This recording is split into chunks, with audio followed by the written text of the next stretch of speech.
Bonjour à toutes et à tous. Bienvenue dans les rendez-vous de Stephen K, le podcast. Je m'appelle Steven Kitirat, réalisateur et journaliste autodidacte. Depuis 2016, j'ai rencontré des personnalités hors du commun et je suis ravi de vous faire partager ces échanges. Ensemble, nous allons à la rencontre des héros du quotidien qui partagent leur vision du monde, une perception positive qui aide à envisager l'avenir avec optimisme.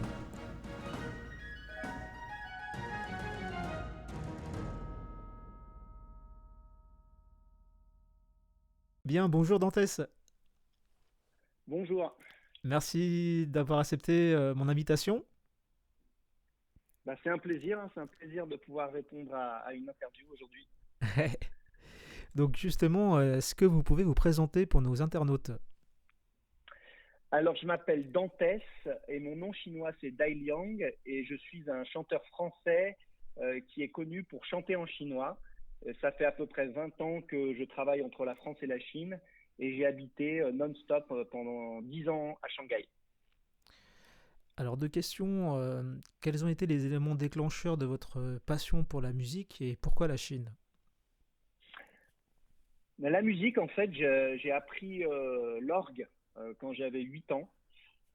Pourquoi j'ai appris l'orgue? Parce que j'avais envie de composer des chansons et je trouvais que c'était un instrument qui permettait, surtout à l'époque, de faire des chansons. C'était assez simple pour faire des accords, pour imaginer tout un orchestre, tout un groupe qui joue alors que j'étais tout seul. Et puis après, à 16 ans, j'ai appris à jouer de la guitare pour m'accompagner parce que j'ai commencé à pas mal voyager. Et forcément, un orgue, un piano, c'était compliqué à déplacer alors qu'une guitare, on pouvait l'emmener partout. Et puis par la suite, quand j'ai commencé vraiment à chanter, c'était pour le plaisir en fait de pouvoir chanter mes chansons. Donc c'est ça qui a déclenché en fait vraiment cet amour de la musique. Et pourquoi la Chine? Parce que pareil, à partir de l'âge de 10-11 ans, j'ai commencé à apprendre le chinois à l'école en fait en première langue étrangère. Et j'avais envie de faire quelque chose de différent, quelque chose qui change de l'ordinaire. Et plutôt que d'apprendre l'anglais, l'espagnol ou l'italien, j'ai appris le chinois. Oui, vous êtes parti très tôt en Chine. Pourquoi la Chine en particulier? Qu'est-ce qui vous plaît dans ce pays en fait? La culture? En fait, moi, j'ai appris le chinois quand j'avais 11 ans, donc c'était ma première langue étrangère. Et puis après, quand j'ai débarqué en Chine, donc à 17 ans, hein, j'avais 17 ans, c'était en 95. Hein. Moi, j'ai 43 ans aujourd'hui, donc je suis plus tout jeune. Mais voilà, en tout cas, je suis parti très jeune en Chine, 17 ans. Et en fait, ce qui m'a fasciné, impressionné, c'est que c'était un pays hyper accueillant. Les gens étaient vraiment, vraiment accueillants. J'ai Quand j'avais 17 ans, j'ai pu interviewer le rocker chinois Tse Dian, qui était vraiment la grande star du rock en Chine, qui m'a fait découvrir le rock chinois. On a pu aussi découvrir un peu, c'était vraiment comme un nouveau monde en fait. C'était vraiment différent de la France. Et en fait, ça m'a fasciné. Je me suis dit, bon, moi, ma vie, je préfère qu'elle se passe là-bas qu'elle se passe en France. Parce que j'ai toujours eu envie de faire des choses un peu différentes, pas juste suivre la vie normale en fait. Alors pourquoi, je ne sais pas. Mais en tout cas, voilà, j'ai trouvé mon compte en Chine parce que c'était vraiment différent de ce qu'il y avait en France. Alors j'imagine les mentalités peut-être ont changé entre-temps. Selon vous, les Chinois, que pensent-ils des Occidentaux? Alors c'est vrai que vous avez raison de dire que les mentalités ont changé parce que quand je suis allé en Chine en premier, donc en 95, puis après en 2000, c'était très nouveau qu'il y ait des Français, des étrangers, des Occidentaux en Chine. Et donc les Chinois étaient fascinés par la culture occidentale, ils avaient envie d'apprendre plein de choses de nous, d'où on venait, et ils pensaient qu'on parle tous l'anglais. Dès qu'ils voyaient un occidental, c'était, voilà, ils parlaient anglais, alors on leur expliquait qu'on venait de France, il y avait plein de choses à partager en fait. Et puis après, au fur et à mesure, donc moi après, je me suis installé en Chine. Et jusqu'en 2014, en fait, j'ai habité en Chine non-stop, comme j'habitais, comme on habite en France, quoi. Et en fait, j'ai vu effectivement l'évolution. C'est-à-dire qu'au fur et à mesure, les Chinois, bon, ils ont eu plus l'habitude de voir les étrangers, les Occidentaux. Ils ont commencé à comprendre un peu plus la culture, la manière dont ils pensaient. Il y a des choses qu'ils ont plus aimées et des choses qu'ils ont moins aimées. Donc, il y a eu une fascination qui est un petit peu tombée, en fait, on va dire. À partir de 2010, les Chinois étaient moins fascinés par les Occidentaux parce que les Chinois aussi, ils ont appris à faire des choses encore mieux que nous. des produits technologiques, même la musique. On parle de musique, moi je parle tout le temps de musique. Voilà, ils ont réussi à faire des super productions. Ils ont des super tables de mixage, des gros studios. Alors qu'en 2000, par exemple, ils n'avaient pas les mêmes studios qu'on peut avoir aux États-Unis ou en France. Mais après 2010, vraiment les Chinois à tous les niveaux, ils étaient au moins aussi bons que nous, voire meilleurs. Et donc ça a un peu changé leur vision. Il y a toujours plein d'opportunités. Moi, j'ai énormément d'amis en Chine. Ils sont toujours très accueillants. Ils aiment beaucoup échanger. Ils sont hyper positifs dans leur état d'esprit. Mais c'est vrai qu'il y a moins cette fascination qu'il y avait au début. Oui. À travers toutes vos rencontres, on parlait des rencontres, question philosophique, qu'est-ce que vous avez appris sur l'être humain? Ah, c'est une bonne question, ça. Ce que j'ai appris sur l'être humain, c'est que la première chose pour moi, c'est que, et je le dis souvent quand je fais mes lives et tout, c'est que euh, il faut garder l'esprit ouvert et il faut garder l'esprit ouvert et il faut penser différemment. C'est-à-dire que ce que j'ai appris sur l'être humain, c'est que ce qu'on croit vivre ici, en France, eh bien, on le vit différemment en Chine. C'est-à-dire que l'être humain, il a toujours l'impression que ce qu'il vit, c'est la règle, c'est la base, c'est le standard. Alors qu'en fait, dès qu'on prend un avion, un train ou une voiture et qu'on va à 500 km ou 1000 km plus loin de chez soi, on s'aperçoit que les gens sont différents, qu'ils pensent différemment. Et la culture, en fait, tous les petits gestes du quotidien qui sont culturels, en fait, dès qu'on va dans un autre pays, comme la Chine par exemple, tous ces gestes quotidiens, ils changent. La manière de parler, la manière de penser, la manière de faire de la musique par exemple, la manière de se dire bonjour, de se dire au revoir, enfin, tout ça, ça change suivant les pays. Et les humains, ils ont l'impression que la manière dont ils font les choses, c'est le centre du monde. Mais autant les Français que les Chinois d'ailleurs. Et donc c'est ça que ça m'a appris, c'est que moi qui ai toujours voulu faire les choses différemment, quand je suis en France, par exemple ici, là je suis dans les Alpes avec des Savoyards, ils ont l'impression qu'ils vivent la vie et qu'il n'y a pas d'autre vie possible. Et ben moi je sais qu'il y a une autre vie possible. Et c'est pareil quand je suis sur une île tropicale en Chine, à Hainan par exemple, où les Chinois ils me disent ah mais en France vous faites ça comme ça, ils sont tout étonnés. Mais en fait oui. Donc l'être humain il a toujours l'impression qu'il fait les choses on va dire mieux, ou que c'est comme ça que ça doit être fait, alors qu'en fait il y a plein de manières de faire les choses. Ouais, c'est vrai que en parlant de la Chine, on réduit vraiment ça à un tout, mais c'est vrai que dans la Chine, il y a plusieurs ethnies. Enfin, vous, est-ce que vous avez voyagé un peu partout en Chine? Vous avez découvert d'autres ethnies aussi? Oui, alors c'est en fait avec mon métier donc de chanteur et de présentateur, je suis allé dans plus de 100 endroits en Chine. Alors les endroits, c'est des villes, des provinces. Et j'ai d'ailleurs dans une de mes chansons qui s'appelle Tongguo de Faguoren, le français de Chine, à la fin, il y a un couplet où j'énumère toutes les villes chinoises où je suis allé. Et il y en a vraiment énormément parce que c'est voilà, en Chine, c'est 14, hein, plus de 14 fois la France. Et en fait, quand on parle le mandarin, il y a la possibilité Mm. d'aller partout en Chine, même si bien sûr il y a des dialectes, mais on a la possibilité d'aller partout. Donc on va dire que c'est un marché énorme, et surtout pour la musique par exemple, parce que si on chante à Shanghai, on peut très bien chanter à Harbin dans le nord ou à Hainan sur l'île tropicale. Et en fait, comme je suis allé dans tous ces endroits, oui, j'ai vu des plats différents, j'ai mangé des plats différents, j'ai vu des Chinois qui parlaient oui, une langue un peu différente, une appréciation de la vie un peu différente. Mais il y a quand même toujours cette appartenance à un pays qui a des milliers d'années de culture. Il y a quand même un tout. Les caractères chinois aussi, les idéogrammes, c'est quelque chose qui fédère un peu tout le monde.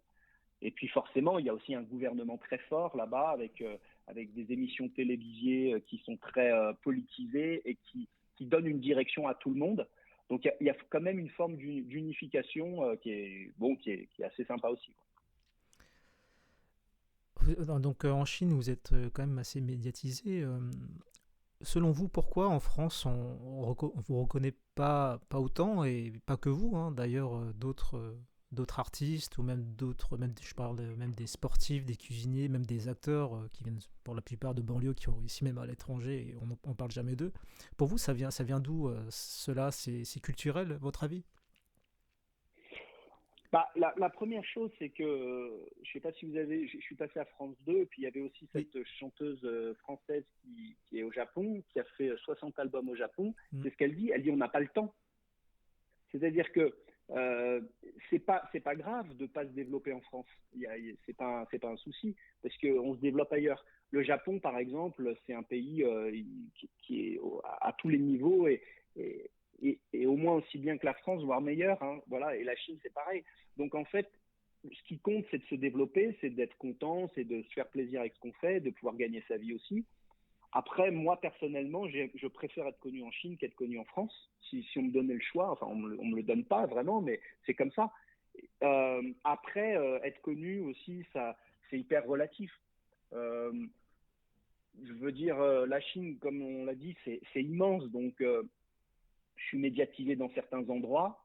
Ça ne veut pas dire que je suis connu dans tous les recoins de Chine, évidemment, mais je suis connu là où je fais ma promo et là où les gens aiment m'écouter.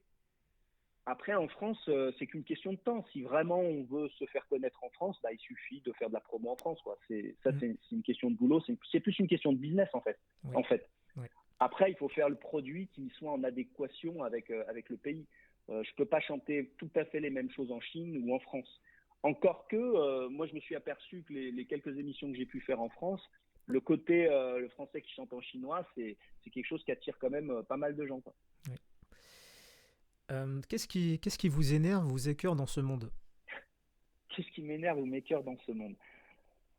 Bah, si on reste avec mon univers, dans mon univers, c'est vrai que je trouve dommage, par exemple, et là on peut parler de la France, je trouve dommage qu'il y ait très peu d'ouverture sur l'étranger, mais une ouverture sereine, une ouverture saine.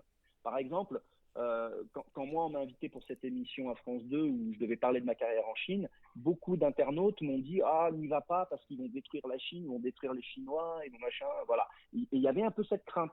Il y avait un peu cette crainte qui n'a pas du tout été le cas. Hein. L'émission est vraiment nickel et tout le monde a joué le jeu. Donc on peut dire que France 2 a vraiment fait une émission très clean, sans préjugés, donc c'était très bien. Mais il faut dire que c'est quand même assez rare. Oui. En général, quand on parle par exemple de la Chine, mais ça peut être un autre pays, la Russie, ça peut être, je sais pas moi, l'Iran, l'Afrique, le Maghreb, je sais pas. Très souvent, il y a des préjugés en fait. Et ça, voilà, ça me gêne parce que en fait, moi, je trouve vraiment mon plaisir dans l'échange avec les autres cultures, avec la musique arabe, la musique chinoise, la musique africaine. Enfin voilà, je trouve ça génial. Et toujours d'avoir un petit sentiment soit de supériorité, soit de dire oui, mais nous c'est mieux. Voilà, nous on a la vérité. Ça c'est quelque chose qui, alors je vais pas dire que ça m'écoeure, mais en tout cas je trouve ça dommage. Je trouve ça dommage pour les jeunes en fait, les jeunes Français qui des fois n'ont pas la vraie vision de ce qu'est le monde. Oui, voilà, ouais. Ouais, exactement, c'est dans ce sens-là que je voulais dire, c'est que les jeunes Français n'ont pas accès justement à la réussite des Français déjà même en France, Exactement, tout à parce fait. que Ouais, limite, j'ai envie de vous dire, les Chinois connaissent mieux les pépites françaises que les Français eux-mêmes. C'est aussi, c'est vrai, c'est vrai, c'est vrai, c'est vrai. alors les étrangers, n'en parlons pas. Français à l'étranger, pareil également. Mais C'est euh, vrai que c'est vrai que les Français qui réussissent à l'étranger, très souvent, il y a quand même eu une forme dans l'éducation, ils ont été assez privilégiés. Voilà, ils ont grandi dans des endroits où on avait accès. Par exemple, moi, j'ai grandi dans le centre de Lyon, donc forcément, je pouvais faire du chinois en première langue. Il y a plein de patelins où on peut pas faire du chinois en première langue. Euh, voilà, c'est un exemple. Et puis après, c'est vrai que les gens qui se sont développés à Shanghai les 20 dernières années, en général, bon, au minimum, ils peuvent se payer un billet d'avion, ils peuvent vivre 3 mois à Shanghai, voilà, ils ont quand même une réflexion assez internationale. Quelqu'un qui n'a pas grandi dans cet environnement, ça va être très compliqué de se développer dans des pays comme le Japon, la Chine, les États-Unis, ça c'est sûr. alors, est-ce que vous avez un message pour celles et ceux qui veulent réaliser leurs rêves? Bah, franchement, le message, il est très simple. Il est de s'entourer des bonnes personnes. Et je pense que tout le monde peut s'entourer des bonnes personnes. Pardon. Je pense que tout le monde peut s'entourer des bonnes personnes. C'est-à-dire qu'il faut s'entourer des personnes qui qui sont professionnels dans leur manière de faire les choses. Ça ne veut pas dire que, j'imagine bien, quand on a 18 ou 20 ans, on n'est pas pro dans ce qu'on fait. Enfin, on n'a pas un statut de professionnel, mais par contre, dans son esprit, on peut savoir exactement ce qu'on veut. Et je pense par exemple à ceux qui font de la musique. On peut très bien, moi, dès que j'avais 18 ans, dans ma tête, j'étais un pro de la musique. Je savais que je voulais que ce soit mon métier. Et donc, j'ai toujours une attitude professionnelle et j'ai toujours voulu m'entourer de gens qui ont une attitude professionnelle. Et très souvent, ça permet de sélectionner en fait son entourage. Et en France, malheureusement, c'est vrai que la France, elle est un peu scindée en deux, trois, quatre, je ne sais pas combien de parties. Et il y a les gens qui sont positifs, qui font des choses, là, comme par exemple ce que vous faites, des podcasts, essayer d'aller vers les autres. Et puis il y a des gens qui cherchent juste en fait à attendre que ça se passe, à profiter de la société, comme on dit, même si je ne suis pas trop au courant de tout ça, parce que moi, en général, je ne suis pas trop ici. Mais je pense que si quelqu'un a envie de réussir, quel que soit le domaine, il faut qu'il s'entoure bien. Voilà, il faut vraiment bien s'entourer. Oui. Alors, dernière question, est-ce que vous voulez remercier les personnes qui ont fait de vous ce que vous êtes en termes de valeurs? En termes de valeurs, je remercie forcément mes parents parce qu'ils m'ont donné des bonnes valeurs. Je remercie aussi des amis chinois qui sont très connus, par exemple, en Chine, mais qui n'ont pas une attitude de star. Voilà, parce que souvent on utilise le mot star, star, star. Et voilà, ces valeurs, en fait, la réussite, c'est très bien. Je suis le premier à être content de réussir ma vie, on va dire. Mais je pense que derrière, il faut garder une humilité parce que ça peut changer du jour au lendemain. Et puis, suivant le pays où on est, on peut être connu ou pas du tout. Et voilà, donc moi je remercie, oui, aussi tout le public chinois qui m'a soutenu, qui était très positif. Et puis, je remercie aussi toutes les personnes en France qui sont tournées vers les autres, qui sont tournées vers les étrangers, voilà, que sont par exemple les Chinois en France, et qui sont très ouverts. Voilà, je remercie toutes ces personnes qui me suivent vraiment depuis le début, qui soutiennent mes projets, qui achètent mes disques, qui achètent mes livres. Et donc ça, c'est vraiment merci beaucoup. Oui, on a besoin des autres pour même accomplir ses rêves. Évidemment, évidemment, on ne peut pas faire les choses tout seul et puis réussir tout seul. À un moment donné, même sa réussite, on a envie de la partager. Oui. D'ailleurs, c'est un peu le sens de ce que je fais en France en ce moment. Euh, c'est plus un partage en fait de ce que j'ai vécu en Chine que plutôt à tout prix de vouloir être connu en France. Je veux dire, je serais le premier heureux à être connu en France, mais c'est surtout de partager ce que j'ai vécu et effectivement pour les jeunes de leur dire, bah voilà, la vie peut réserver des surprises. Il faut bosser, c'est clair qu'il faut bosser, mais ça peut vraiment, la vie peut réserver des surprises si vous bossez, quoi. Bah sur ce, Dantès, merci infiniment pour votre temps et partage, et puis continuez à transmettre, quoi. Il faut continuer, ouais. Merci, Steven. Merci à vous.